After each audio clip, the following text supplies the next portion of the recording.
Back to solution. നിങ്ങളുടെ സ്വന്തം മഞ്ജു സാറാണ്.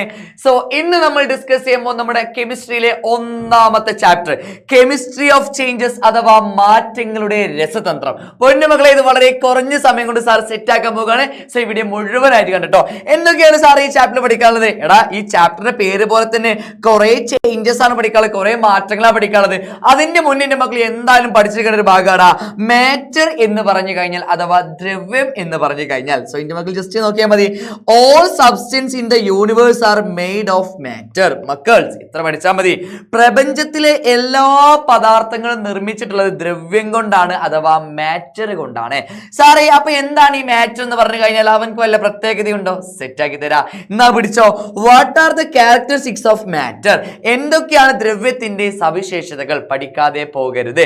സോ രണ്ട് പ്രത്യേകതകളുടെ മക്കളാണ് പഠിക്കുക. ഒന്നാമത്തെ സ്പേസ്, അഥവാ ഒരു മാറ്ററിന് സ്ഥിതി ചെയ്യാൻ, ഒക്യുപ്പൈ ചെയ്യാൻ സ്പേസ് ആവശ്യമാണ്, സ്ഥലം ആവശ്യമാണ്. രണ്ടാമത്തെ പോയിന്റ് എന്താ സാറേ? Matter has a mass. ദ്രവ്യത്തിന് മാസ് ഉണ്ട്, വെയിറ്റ് ഉണ്ട്. പരിപാടി കഴിഞ്ഞു. അപ്പൊ രണ്ട് പോയിന്റ് ചോദിച്ചാൽ എഴുതി കൂടെ. The matter has a space. മാറ്ററിന് എന്ത് വേണം? സ്പേസ് വേണം, ഒക്യുപ്പൈ ചെയ്യാൻ സ്ഥലം ആവശ്യമാണ്.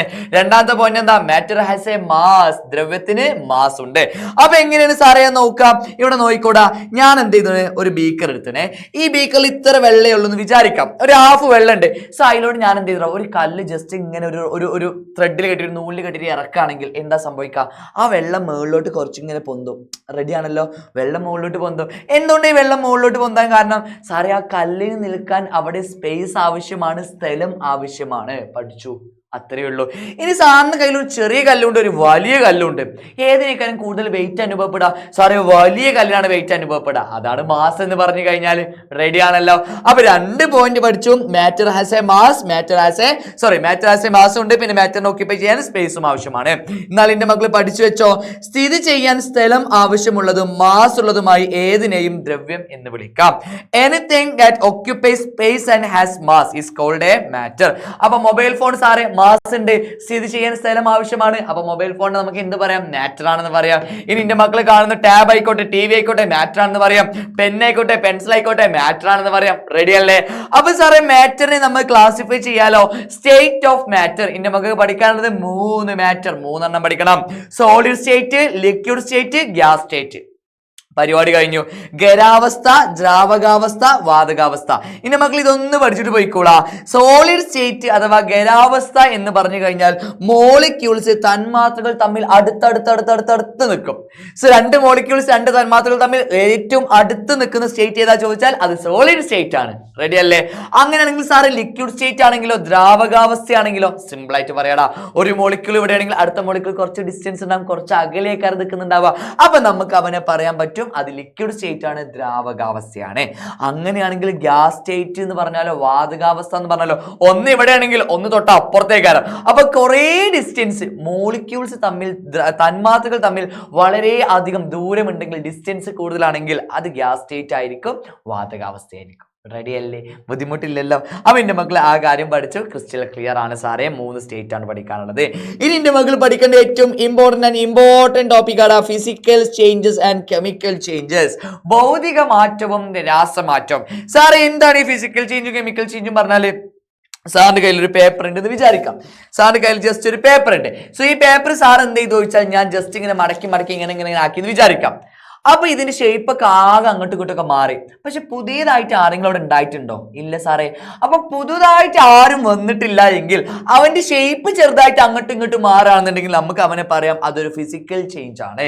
അപ്പൊ സാറേ, എന്താണ് കെമിക്കൽ ചേഞ്ച് എന്ന് പറയാലേ?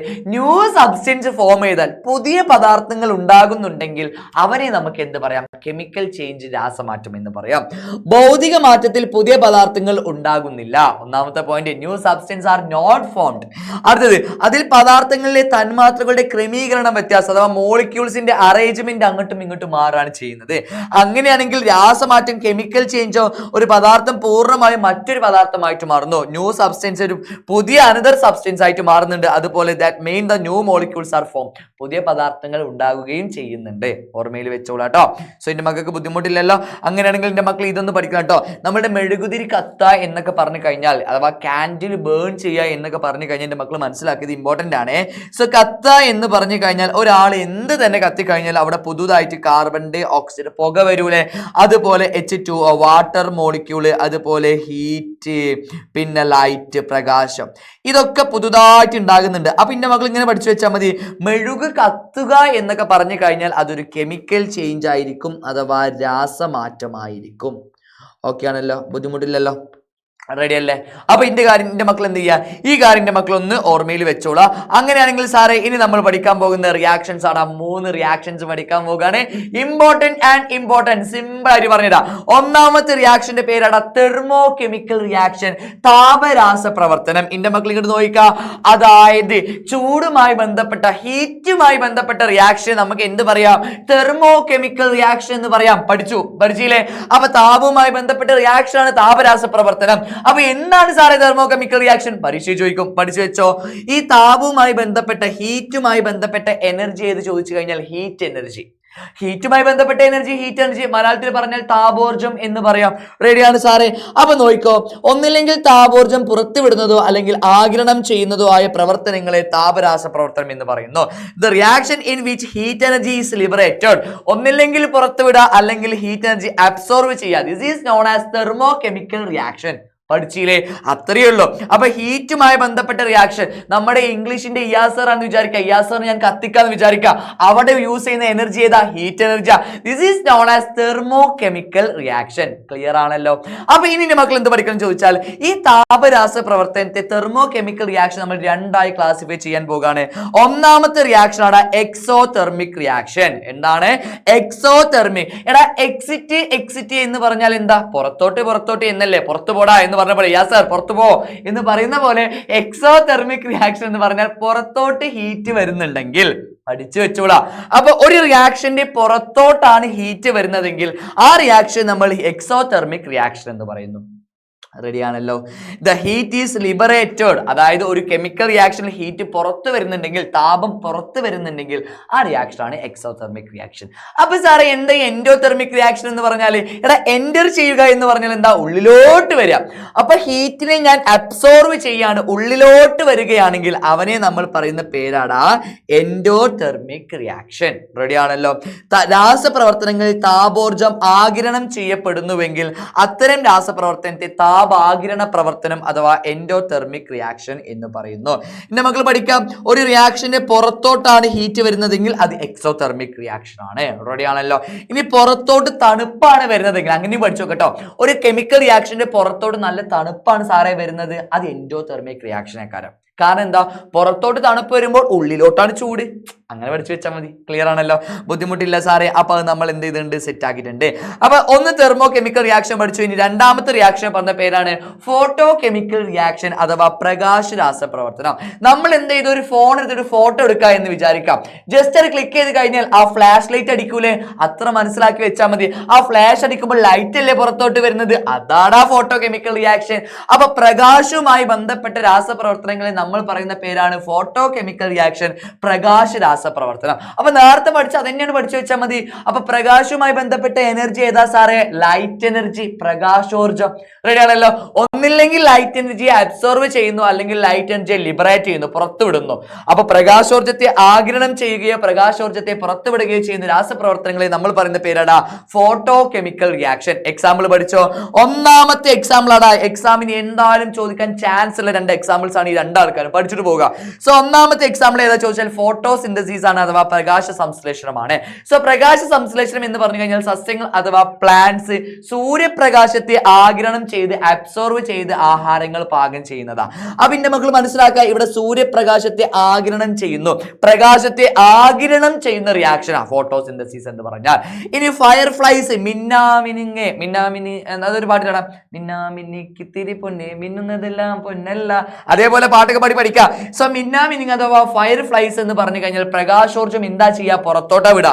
ഇവൻ എന്ത് ചെയ്യുന്നു? പ്രകാശ ലൈറ്റിനെ ഇങ്ങനെ പുറത്തോട്ട് വിടും, ലിബറേറ്റ് ചെയ്യും. അപ്പൊ ഫയർ ഫ്ലൈസും ഫോട്ടോസിന്തസിസും ഒരു ഫോട്ടോ കെമിക്കൽ റിയാക്ഷൻ ആണ്. ഇതിന്റെ കൂടെ തന്നെ പഠിച്ചൊക്കെ കഴിഞ്ഞ വർഷം എക്സാമിന് ചോദിച്ചതായിരുന്നു ഫോട്ടോസിന്തസിസിൽ നടക്കുന്ന എനർജി ചേഞ്ചസ്, ഊർജ്ജമാറ്റം. Photosynthesis light energy is converted into chemical energy. പ്രകാശ ഊർജ്ജത്തെ എന്ത് ഊർജ്ജമാക്കി മാറ്റുന്നു? രാസോർജ്ജമാക്കി മാറ്റുന്ന ആളാണ് നമ്മുടെ ഫോട്ടോസിന്തസിസ് ഇലക്ട്രോലൈസിസ് എന്ന് പറഞ്ഞു കഴിഞ്ഞാൽ.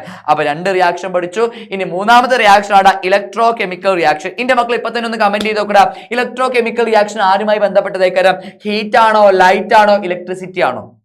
സിമ്പിൾ ആയിട്ട് പറയാം, വൈദ്യുതിയുമായി ബന്ധപ്പെട്ട റിയാക്ഷൻ ആണ് വൈദ്യുത രാസപ്രവർത്തനം എന്ന് പറഞ്ഞു കഴിഞ്ഞാൽ. എന്റെ മക്കൾ ഈ ചിത്രത്തിൽ കാണുന്ന സെല്ലുകളെ നമ്മൾ പറയുന്ന പേരാണ് ഡ്രൈ സെൽസ് എന്ന് പറയട്ടെ. എന്താ പറയാ? Dry cell. സോ റെഡിയാണ് സാറേ. അപ്പൊ അഥവാ ഈ പ്രാവശ്യം ഡ്രൈ സെല്ലിലെ എനർജി ചേഞ്ച് ആണെങ്കിലോ ചോദിക്കുന്നത്, എഴുതി കൊണ്ട് വെച്ചോളാം.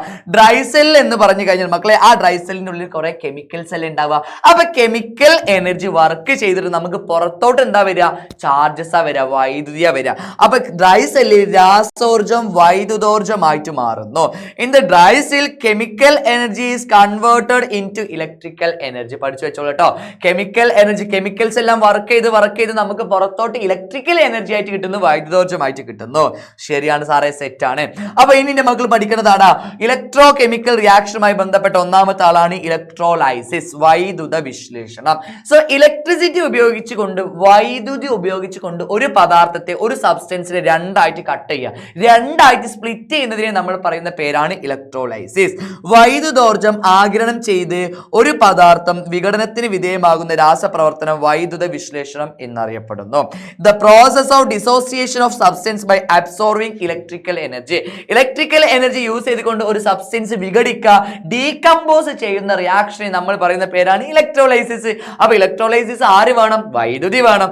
അങ്ങനെയാണെങ്കിൽ ആസിഡ് ചേർത്ത് ജലത്തിലൂടെ വാട്ടറിനെ ഇലക്ട്രോലൈസിസ് ചെയ്ത് കഴിഞ്ഞാൽ, വാട്ടർ എന്ന് പറഞ്ഞു കഴിഞ്ഞാൽ എന്റെ മക്കൾ പഠിക്കടാ, H2O എന്നല്ലേ.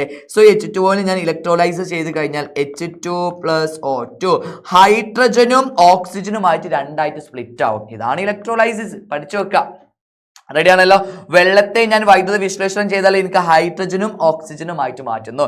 സോ രണ്ടായിട്ട് മാറ്റുന്നതിനെ നമ്മൾ പറയുന്ന പേരാണ് ഇലക്ട്രോലൈസിസ്. ഇനി ഏറ്റവും ലാസ്റ്റത്തേതാണ് ഇലക്ട്രോപ്ലേറ്റിംഗ് അഥവാ വൈദ്യുത ലേപനം. ഇവിടെയും വൈദ്യുതി ഉപയോഗിച്ചിട്ടാണ് ചെയ്യുന്നത് കേട്ടോ. ഇലക്ട്രിസിറ്റി യൂസ് ചെയ്തിട്ട് ഒരു മെറ്റലിന്റെ കോട്ടിംഗ്, ഒരു മെറ്റലിന്റെ ലെയർ എടുത്തിട്ട് മറ്റൊരു മെറ്റലിൽ കൊണ്ടുപോയി കോട്ടിംഗ് ചെയ്യുന്നതിനെയാണ് നമ്മൾ ഇലക്ട്രോപ്ലേറ്റിംഗ് അഥവാ വൈദ്യുത ലേപനം എന്ന് പറയുന്നത്. സോ പഠിച്ചോ, വൈദ്യുതി ഉപയോഗിച്ച് ലോഹ വസ്തുക്കൾക്ക് മുകളിൽ മറ്റു ലോഹങ്ങളുടെ ആവരണം കൊണ്ടുണ്ടാക്കുന്ന പ്രവർത്തനം വൈദ്യുത ലേപനം, ഇലക്ട്രോപ്ലേറ്റിംഗ് എന്നറിയപ്പെടുന്നു. നിന്റെ മക്കൾ ഇത് പഠിച്ചിട്ട് പോവുക. സോ ഞാനൊരു ബീക്കർ എടുത്തോടാ. ഈ ബീക്കറിലോട് ഞാൻ പോസിറ്റീവ് ചാർജ്, വലിയ വരിയ പോസിറ്റീവും ചെറിയ വരിയ നെഗറ്റീവും. സോ ഏത് മെറ്റലിന്റെ ലെയർ ആണോ ഞാൻ എടുക്കേണ്ടത്? അപ്പൊ കോപ്പർ ആണ് ഇവിടെ. ഈ കോപ്പർ എന്ന് പറഞ്ഞ മെറ്റലിന്റെ ലെയർ ഞാൻ എന്ത് ചെയ്യുന്നു?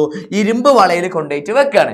അപ്പൊ ഏത് മെറ്റലിന്റെ കോട്ടിംഗ് ആണ് എടുക്കേണ്ടത്? അവനെ ഞാൻ പോസിറ്റീവ് ടെർമിനലിൽ കൊണ്ടുവെക്കാം. അപ്പൊ കോപ്പർ ആണ് സാറേ, ചെമ്പാണ്. അവൻ നെഗറ്റീവിൽ ആരെ വെക്കേണ്ടത്? ഏത് മെറ്റലിന്റെ മുകളിലോട്ടാണോ എനിക്ക് ലെയർ ചെയ്യേണ്ടത്, കോട്ടിംഗ് ചെയ്യേണ്ടത്, അവനെ ഞാൻ നെഗറ്റീവിൽ കൊണ്ടുവച്ചു. അപ്പൊ ഇരുമ്പാണ്. അപ്പൊ ഇരുമ്പ് വള. അപ്പൊ ഇവിടെ എന്നിട്ട് എന്ത് ചെയ്യുന്നു? പോസിറ്റീവില് കോപ്പർ, നെഗറ്റീവില് ഇരുമ്പ്. ഇനി ഇവിടെ ഇലക്ട്രോലൈറ്റ് പഠിച്ചു വെച്ചോ. ഇലക്ട്രോലൈറ്റ് ആയിട്ട് എടുക്കേണ്ടത്, ആ സൊല്യൂഷൻ ആരെയും എടുക്കേണ്ടത് ചോദിച്ചാൽ പോസിറ്റീവിൽ ആരാണോ വെക്കുന്നത് അവന്റെ ഇലക്ട്രോലൈറ്റ് എടുക്കുക. പഠിച്ചു വെക്കുക. കോപ്പറിന്റെ ഇലക്ട്രോലൈറ്റ് ഏതാ ചോദിച്ചു കഴിഞ്ഞാൽ കോപ്പർ സൾഫേറ്റ് സൊല്യൂഷൻ ആട്ടോ. കോപ്പറിന്റെ ഇലക്ട്രോലൈറ്റ് ഏതാ? കോപ്പർ സൾഫേറ്റ് സൊല്യൂഷൻ ആണ്. അങ്ങനെ നമ്മൾ ഇതിൻ്റെ ഉള്ളിലൂടെ വൈദ്യുതി കടന്നു പോകുമ്പോൾ ഈ കോപ്പറിന്റെ ലെയർ ഒക്കെ എന്ത് ചെയ്യുന്നു? ഇരുമ്പ് വളന്റെ മുകളിൽ കൊണ്ടുപോയിട്ട് പൂശുന്നു. അപ്പൊ ആ ഇരുമ്പ് വള ഒരു കോപ്പർ പോലെ നമുക്ക് തോന്നും. ഇതാണ് ഇലക്ട്രോപ്ലേറ്റിംഗ് അഥവാ വൈദ്യുത ലേപനം എന്ന് പറഞ്ഞു കഴിഞ്ഞാൽ. സെറ്റ് ആണല്ലോ. അപ്പൊ എന്റെ മക്കൾ ഈ ചാപ്റ്ററിൽ ഇത്രയും കാര്യങ്ങൾ ഡിസ്കസ് ചെയ്ത് സെറ്റ് ആക്കിയിട്ട് പഠിച്ചോളാം. അത് വിട്ട് കളയരുത് മക്കളെ. പിന്നെ നമ്മുടെ ബാച്ചിൽ ഓഫറുകളൊക്കെ നടന്നുകൊണ്ടിരിക്കുകയാണ്. നമ്മുടെ LMS ബാച്ചിൽ പൊന്നു മക്കളെ നമ്മൾ സെറ്റ് ആക്കി തരും. ഇനി ഓണം എക്സാം കഴിഞ്ഞാലും ഇനി നമ്മൾ ക്രിസ്മസ് എക്സാം, പബ്ലിക് എക്സാം ഒക്കെ ഉണ്ട്, നമ്മൾ സെറ്റ് ആക്കാൻ പോകുകയാണ്. അപ്പൊ എന്റെ മക്കൾക്ക് ബാച്ചിൽ ജോയിൻ ചെയ്യുന്നതാണ്. MRQ, MUQ, L1, L2, L3 revision എല്ലാ കാര്യങ്ങളും നമ്മൾ സെറ്റ് ആക്കും. മോഡൽ ക്വസ്റ്റ്യൻ പേപ്പർ അടക്കം നമ്മൾ സെറ്റ് ആക്കും. അപ്പൊ ബാച്ചിൽ ജോയിൻ ചെയ്യാൻ താല്പര്യം മക്കൾ എല്ലാവരും എന്ത് ചെയ്യുക? താഴെ ഒരു ലിങ്ക് കാണാൻ പറ്റും ബാച്ചിനെ കുറിച്ച് അറിയാൻ. അതിൽ തൊട്ടിട്ട് എന്റെ മക്കൾക്ക് എന്ത് ചെയ്യാം? രജിസ്റ്റർ ചെയ്യാം. ആ രജിസ്റ്റർ ചെയ്യുമ്പോൾ മക്കൾക്ക് ഇനി ഓഫർ കിട്ടണം എന്നുണ്ടെങ്കിൽ അവിടെ ഒരു കോഡ് എന്ന് പറഞ്ഞിട്ട് വരും, റെഫറൽ കോഡ്. സോ എന്റെ മക്കൾ സാറിന്റെ പേര് അടിച്ചു കൊടുത്താൽ മതി. റെഫറൽ കോഡിന്റെ അവിടെ സാറിന്റെ പേര് അടിച്ചു കൊടുത്തു കഴിഞ്ഞാൽ എന്റെ മക്കൾക്ക് എന്താ കിടിലൻ ഓഫേഴ്സ് കിട്ടും. ആ ഓഫറും ആ ലെക്കും ആ ഭാഗ്യം ഒന്ന് പരീക്ഷിക്കണം എന്നുണ്ടെങ്കിൽ ആ ലിങ്കിൽ തൊട്ടിന്റെ മക്കൾ രജിസ്റ്റർ ചെയ്തോളൂ. പിന്നെ ഈ ചാനൽ ഒന്ന് സബ് ചെയ്യാനും മറക്കണ്ട. അപ്പൊ അടുത്ത വീഡിയോയുമായിട്ട് വീണ്ടും കാണാം. It's me Anshi from MS solution. ഇനി എന്തിനു വേറൊരു സൊല്യൂഷൻ.